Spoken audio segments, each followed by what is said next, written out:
Bonjour à toutes et à tous, je suis Sidney Girard du Centre Éco-Développement de Villarceau et je suis membre du comité scientifique de la méthode IDEA. Dans cette vidéo tutoriel, je vais vous détailler le fonctionnement de la plateforme WebIDEA. Mais avant cela, un petit rappel des trois grands outils qui sont à votre disposition pour mettre en œuvre la méthode IDEA 4 sur le terrain. Le premier outil, c'est l'ouvrage IDEA 4. Dans cet ouvrage, vous trouverez en détail le fonctionnement de la méthode, ainsi que la présentation individuelle des 53 indicateurs. Vient ensuite le calculateur Excel IDEA 4, l'outil de saisie des données et de calcul des premiers résultats. Je vous renvoie à la vidéo tutoriel dédiée pour comprendre son fonctionnement. Enfin, il y a la plateforme WebIDEA qui permet l'édition et l'analyse des résultats les plus avancés et qui fait l'objet de la présente vidéo. Tous ces outils ont été développés en suivant deux grands principes. Le premier, c'est d'être d'accès libre et gratuit. Le second, c'est d'être des outils transparents, c'est-à-dire qui permettent aux utilisateurs de consulter le processus de traitement des données et de production des résultats. Ces outils restent en phase de développement et le calculateur Excel IDEA 4, tout comme la plateforme WebIDEA, verront des mises à jour régulières à l'avenir. La plateforme WebIDEA repose sur un script du logiciel de statistique R. Ce script s'appelle IDEA Tools, il a été développé par David Carayon de l'unité ETIS de l'INRAE de Bordeaux. Dans les grandes lignes, la plateforme WebIDEA est donc une interface ergonomique et sécurisée qui permet l'accès à ce script IDEA Tools. Elle assure trois grandes fonctions. Les deux premières fonctions de la plateforme WebIDEA sont de permettre d'éditer des résultats de diagnostic, que ce soit pour une seule exploitation, ce qu'on appelle des résultats individuels, ou pour plusieurs exploitations réunies ensemble, ce qu'on appelle des résultats de groupe. Pour ce faire, il suffit à l'utilisateur d'importer les données du ou des calculateurs qu'il a en sa possession vers la plateforme WebIDEA, et en retour, il pourra télécharger les résultats individuels ou de groupe sous différents formats. Nous allons voir le détail de tout ce processus dans la suite de cette vidéo. La troisième fonctionnalité de la plateforme WebIDEA est d'être une base de données collective, sécurisée et anonymisée, qui va regrouper les résultats des diagnostics de tous les utilisateurs de la méthode IDEA 4.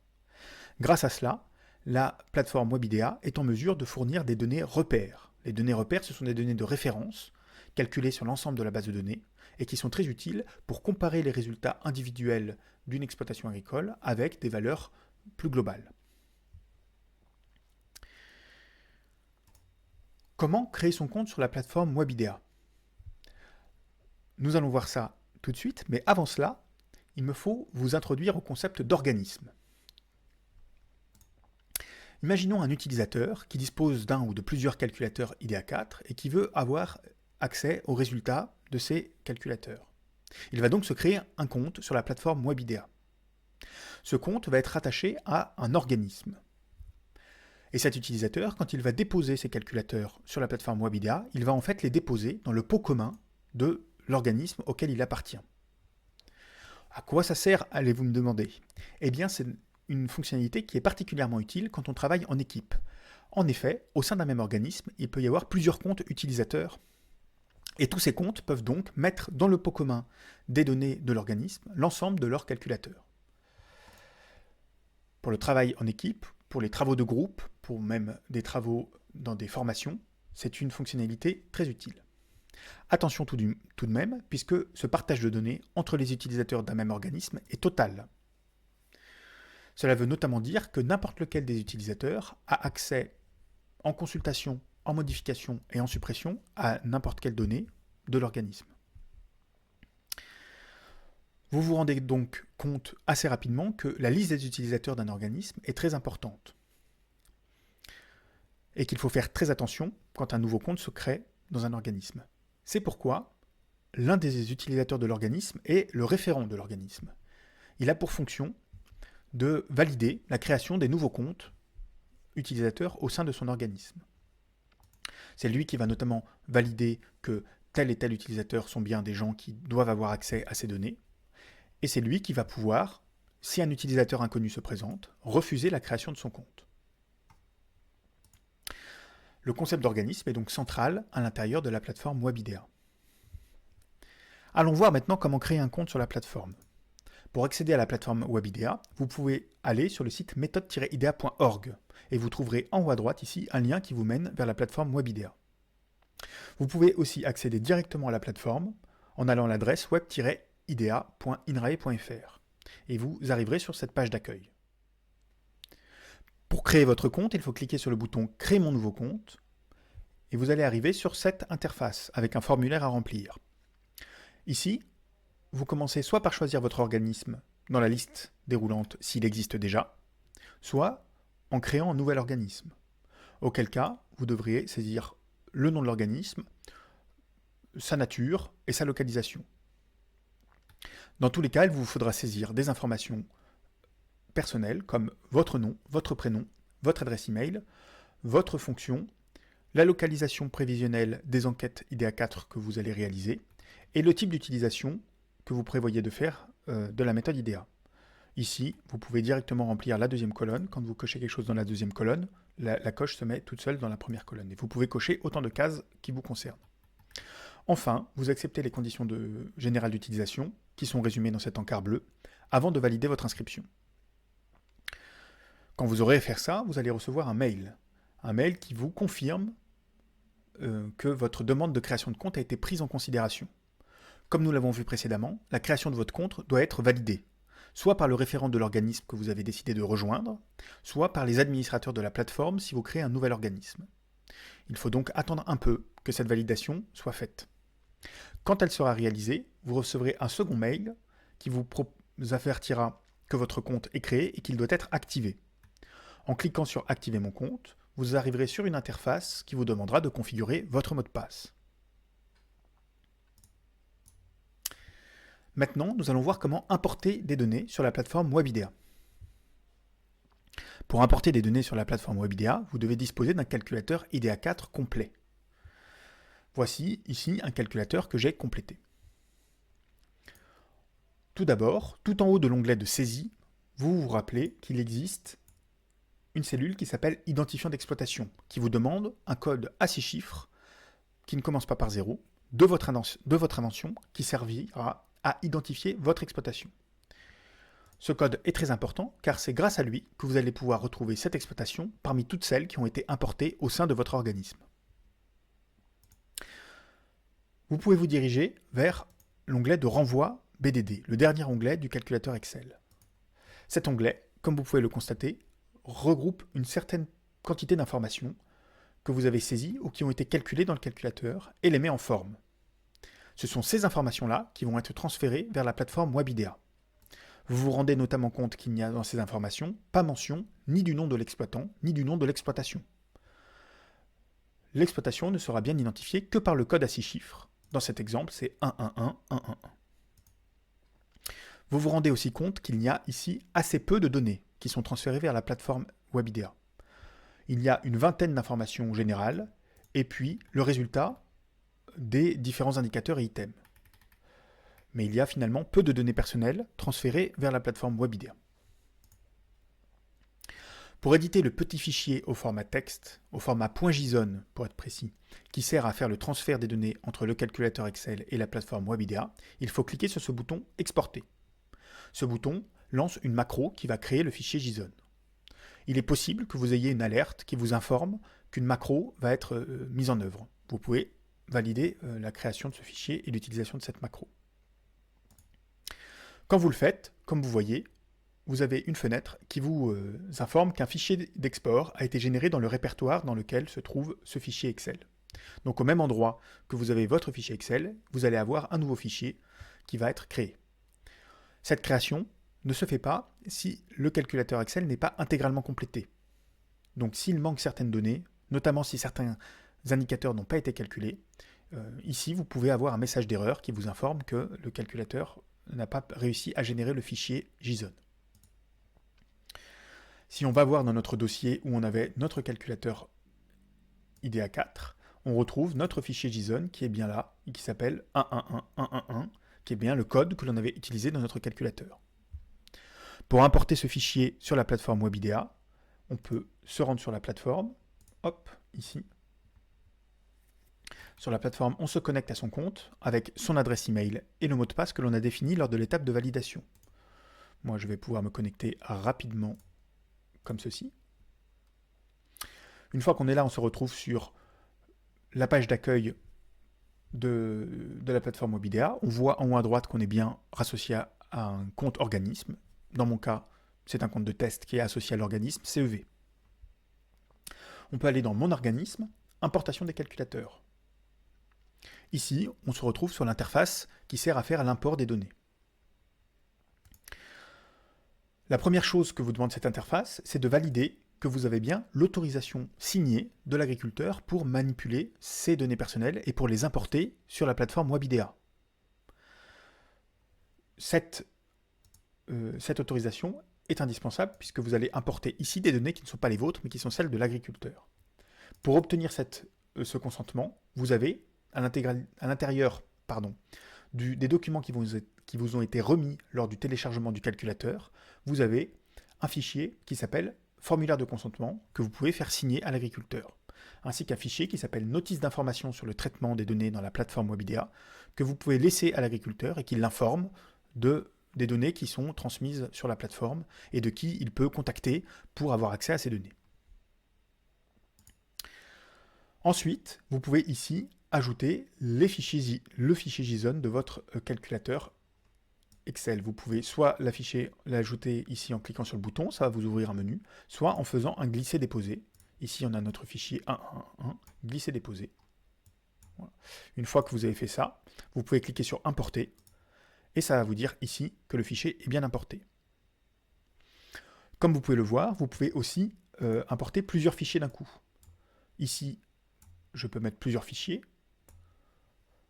Le fichier 1.1.1.1.1 que j'avais déjà importé, et un autre fichier 2.2.2.2.2.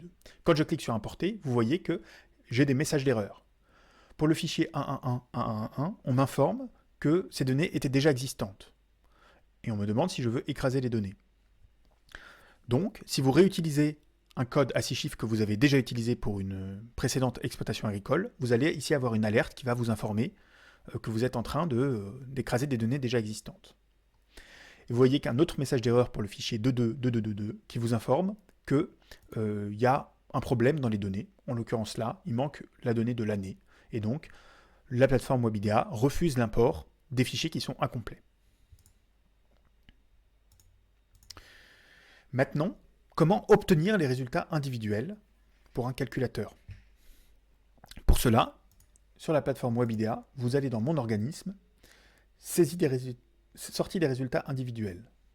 Vous avez ici une interface qui vous permet de choisir le dossier concerné. Nous, c'était le dossier 1.1.1.1.1.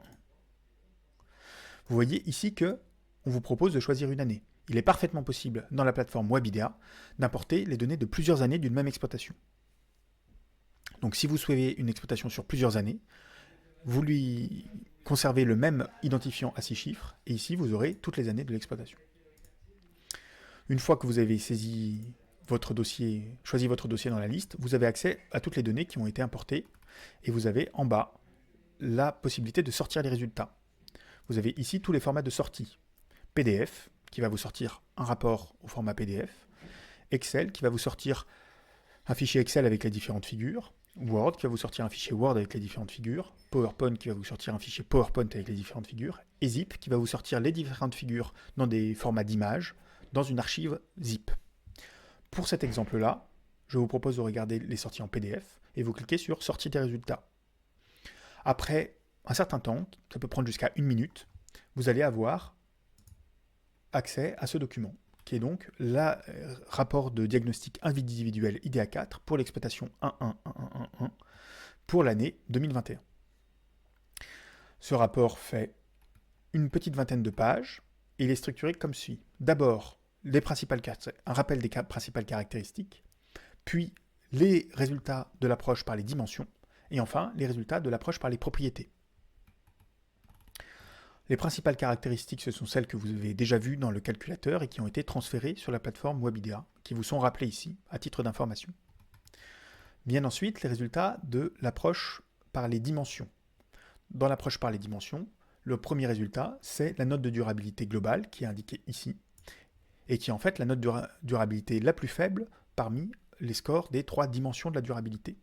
Vous voyez ici un histogramme qui vous présente les résultats des 3 dimensions, et la note la plus faible est bien indiquée avec ce trait rouge en pointillé. Ensuite, vous avez 2 figures qui vous proposent le résultat selon les composantes. La première figure, c'est un histogramme horizontal où les scores des différentes composantes sont indiqués sous une forme de jauge. Vous voyez le score obtenu en couleur foncée et le score maximal atteignable en couleur claire. Vous avez en plus dans cette figure le résultat chiffré de chacune des composantes, ainsi que le résultat chiffré de chacune des dimensions dans les titres.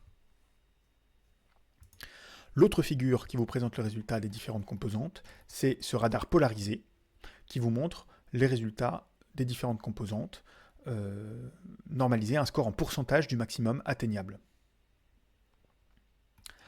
Enfin, l'approche par les dimensions se conclut par 3 figures qui vous présentent les résultats des 53 indicateurs et qui sont découpés selon les 3 dimensions. Là encore, vous retrouvez des histogrammes horizontaux qui fonctionnent comme des jauges qui se remplissent, avec, dans les titres des différentes composantes, le résultat de la composante, 18 sur 20, 9 sur 20, etc. etc. Vous retrouvez ça pour la dimension agroécologique, pour la dimension socio-territoriale et pour la dimension économique. Ensuite viennent les résultats de l'approche par les propriétés. Dans l'approche par les propriétés, les résultats sont présentés sous la forme d'arbres éclairés. Ces arbres éclairés apparaissent penchés, donc je vous conseille de tourner votre rapport PDF.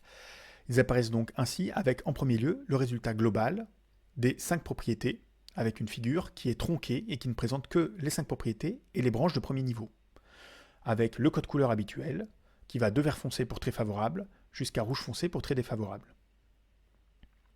Ensuite, vous avez, pour chacune des 5 propriétés, un arbre détaillé qui présente la propriété, ses branches de premier niveau, toutes les autres branches intermédiaires et le résultat des indicateurs, avec toujours le même code couleur. Je rappelle que dans la méthode IDEA, la codification des indicateurs s'échelonne sur les classes favorables, intermédiaires et défavorables, avec quelques indicateurs qui peuvent être très défavorables, mais c'est rare, et que les branches et la propriété, elles sont notées sur les classes très défavorables, défavorables, favorables, très favorables. Donc vous avez la propriété autonomie, la propriété capacité productive et reproductive de biens et services, la propriété responsabilité globale, la propriété ancrage territorial et la propriété robustesse. Enfin, le rapport se conclut par des annexes qui sont une manière différente de présenter le résultat des indicateurs des propriétés, mais qui ne sont que des annexes.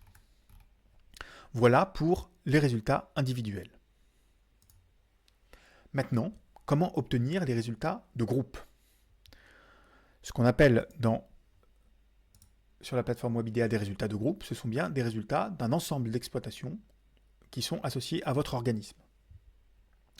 Pour ce faire, vous allez dans Mon organisme, Sortie des résultats de groupe, et vous pouvez ici sélectionner les différentes calculateurs des différentes exploitations que vous voulez voir rajouter à votre analyse de groupe.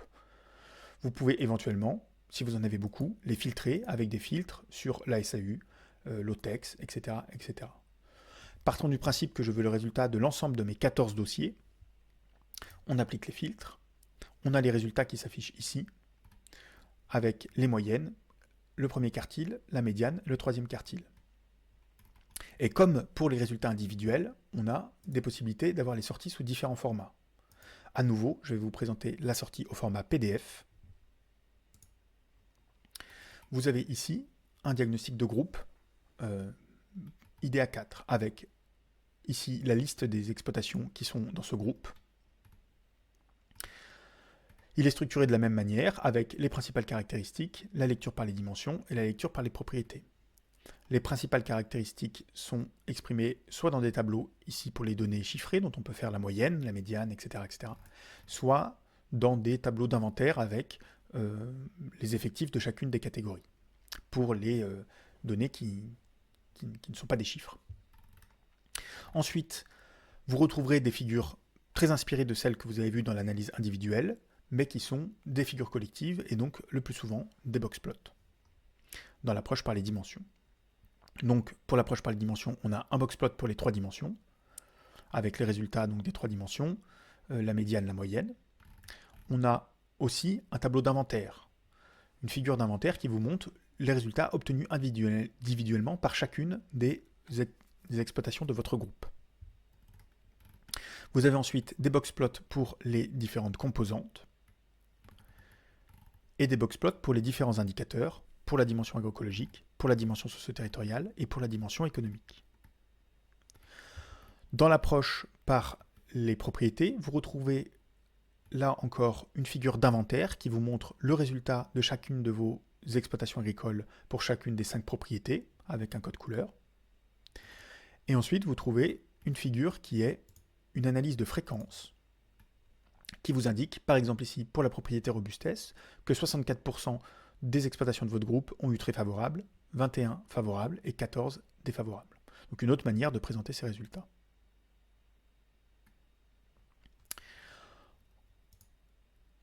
Enfin, vous vous posez sans doute la question de comment obtenir des données repères.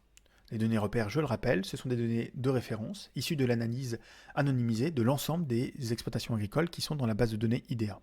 Pour les obtenir, rendez-vous sur le web IDEA, et cette fois-ci, il faut aller dans Données repères, sortie des données repères. Ici, vous retrouvez une interface que vous commencez à connaître, avec notamment la possibilité de rajouter des filtres.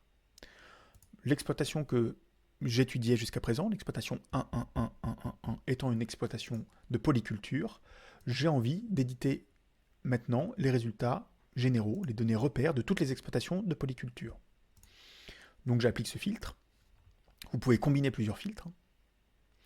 J'applique ce filtre et je me rends compte qu'il y a 201 exploitations dans la base de données qui correspondent à l'OTEX 6184 polyculture. Et je retrouve ici la même présentation pour les résultats, moyenne, médiane, etc. quartile. À nouveau, je peux éditer les résultats, mais cette fois, je peux les éditer que en PDF et en Excel. Le PDF, une fois qu'on l'a édité, il ressemble beaucoup au PDF de l'analyse de groupe, sauf que, ici, les exploitations ont été anonymisées, donc vous n'aurez pas accès aux données individuelles. Notez aussi ce message d'erreur qui vous rappelle que ces données repères ne sont pas représentatives de la ferme France. Ce ne sont que des données collectives de toutes les personnes qui ont bien voulu mettre en commun les résultats des diagnostics IDEA sur la plateforme web IDEA. Mais elles ne sont pas représentatives. Vous retrouvez à nouveau les principales caractéristiques qui sont exprimées d'une part dans un tableau pour toutes les valeurs numériques et d'autre part dans un inventaire pour toutes les caractéristiques catégorielles. Vous retrouvez à nouveau les figures que l'on a vues dans l'analyse de groupe qui sont les boxplots dans l'approche par les dimensions, boxplot des dimensions, boxplot des composantes, boxplot des indicateurs. Vous voyez que vous n'avez pas, contrairement à l'analyse de groupe, accès au tableau d'inventaire qui montrait les résultats individuels de toutes les exploitations. Pour l'analyse par les propriétés, c'est pareil, vous retrouvez le tableau des fréquences, mais pas le tableau d'inventaire, puisque ce sont des données mises en commun.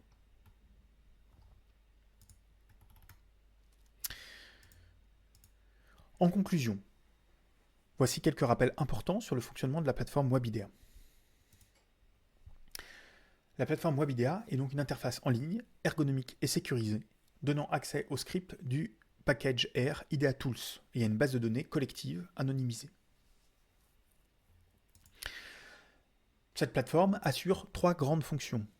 Elle permet d'éditer des résultats individuels, c'est-à-dire les résultats d'un calculateur Excel particulier. Elle permet d'éditer des résultats de groupe qui correspondent aux résultats consolidés de plusieurs exploitations agricoles dont vous avez les calculateurs. Et elle permet aussi d'éditer des données repères qui sont des résultats de référence calculés sur l'ensemble de la base de données. Enfin, c'est très important, il faut bien penser à recueillir le consentement de l'agriculteur avant d'importer les données d'une exploitation agricole sur la plateforme web IDEA. Pour accéder à la plateforme et pour avoir des informations complémentaires, n'hésitez pas à aller voir le site https://méthode-idea.org ou alors directement à aller sur la plateforme web IDEA. Vous avez notamment sur la plateforme, dans l'onglet ressources, ici, une documentation, une notice de la plateforme, et vous avez accès à différents documents. Notamment, vous retrouvez le formulaire de consentement et la notice d'information que vous pouvez laisser chez l'agriculteur. Je vous remercie de votre attention. N'hésitez pas à nous contacter à l'adresse mail contact@méthode-idea.org pour toute question. Et je vous souhaite une bonne utilisation de la méthode IDEA et de la plateforme WebIDEA.